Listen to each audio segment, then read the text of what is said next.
Alan García, por Mario Vargas Llosa.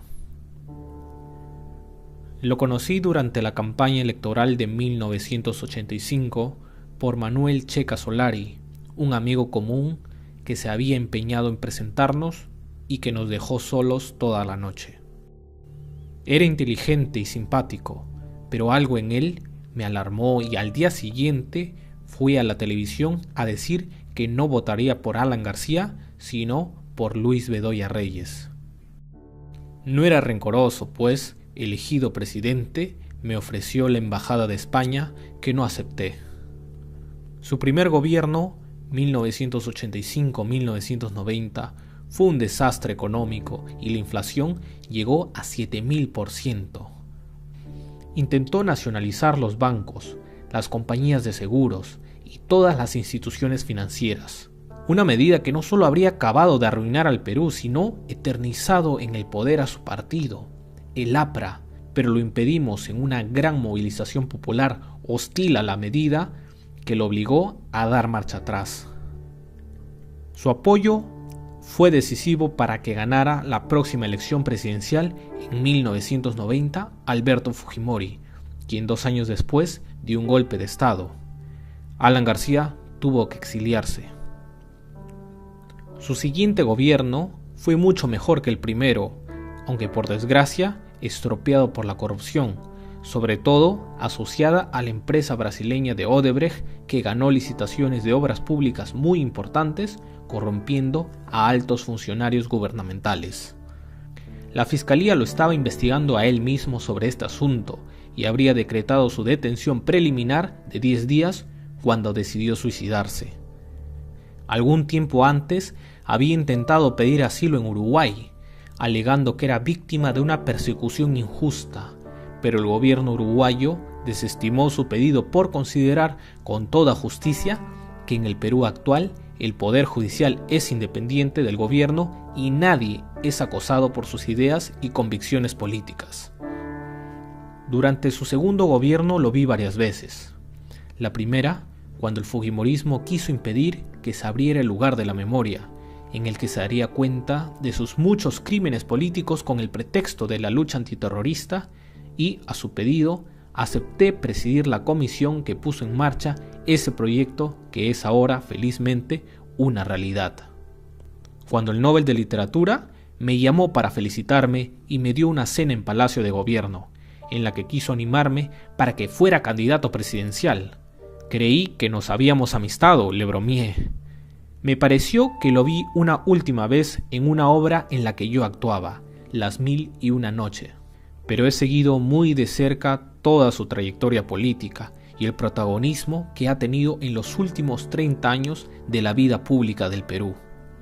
Era más inteligente que el promedio de quienes en mi país se dedican a hacer política, con bastantes lecturas y un orador fuera de lo común.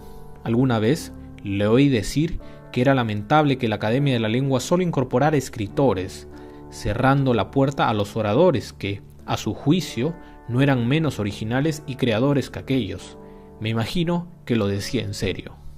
Cuando asumió la jefatura del partido que fundó Haya de la Torre, el APRA estaba dividida y probablemente en un proceso largo de extinción. Él la resucitó, la volvió muy popular y la llevó al poder, algo que nunca consiguió Haya, su maestro y modelo. Y uno de sus mejores méritos fue el haber aprendido la lección de su desastroso primer gobierno, en el que sus planes intervencionistas y nacionalizadores destruyeron la economía y empobrecieron al país mucho más de lo que estaba. Advirtió que el estatismo y el colectivismo eran absolutamente incompatibles con el desarrollo económico de un país, y en su segundo mandato alentó las inversiones extranjeras, la empresa privada, la economía de mercado. Si al mismo tiempo hubiera combatido con la misma energía la corrupción, habría hecho una magnífica gestión.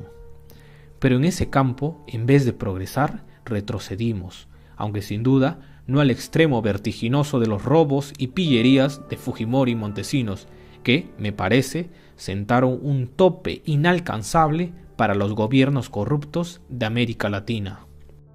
¿Fue un político honesto, comparable a un José Luis Bustamante y Rivero o a Fernando Belaúnde Terry? 2 presidentes que salieron de Palacio de Gobierno más pobres de lo que entraron? Yo creo sinceramente que no.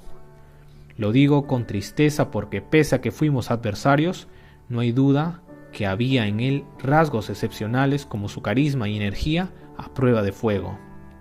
Pero mucho me temo que participaba de esta falta de escrúpulos, de esa tolerancia con los abusos y excesos tan extendidos entre los dirigentes políticos de América Latina que llegan al poder y se sienten autorizados a disponer de los bienes públicos como si fueran suyos, o, lo que es mucho peor, hacer negocios privados, aunque con ello violenten las leyes y traicionen la confianza depositada en ellos por los electores.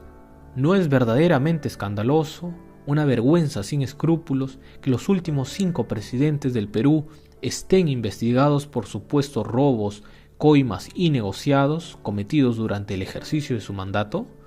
Esta tradición viene de lejos y es uno de los mayores obstáculos para que la democracia funcione en América Latina y los latinoamericanos crean que las instituciones están allí para servirlos y no para que los altos funcionarios se llenen los bolsillos saqueándolas.